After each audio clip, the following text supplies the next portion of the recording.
Hello friends, good morning అండి. ఈరోజు అయితే మా ఇంటికి చేపల ఆవిడ పీతలను తీసుకొచ్చింది. ఇవి జిల్లా పీతలు అంటండి.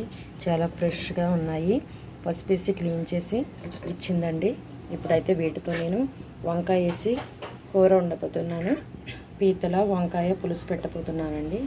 దానికి ముందుగా అయితే స్టవ్ వెలిగించి బాండీ పెట్టానండి. బాండీ ఈటెక్కింది. ఆయిల్ వేస్తున్నానండి. 2 పెద్ద స్పూన్లు ఆయిల్ వేసాను. ఆయిల్ వీటెక్కిందండి. కట్ చేసిన ఉల్లిపాయ, పచ్చిమిర్చి,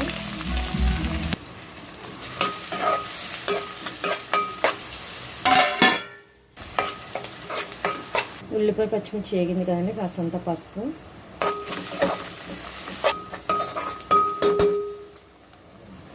చిన్నగా కట్ చేసిన 2 టమాటా ముక్కలు అండి కట్ చేసి వేస్తున్నాను. టమాటా కూడా మగ్గనివ్వాలండి.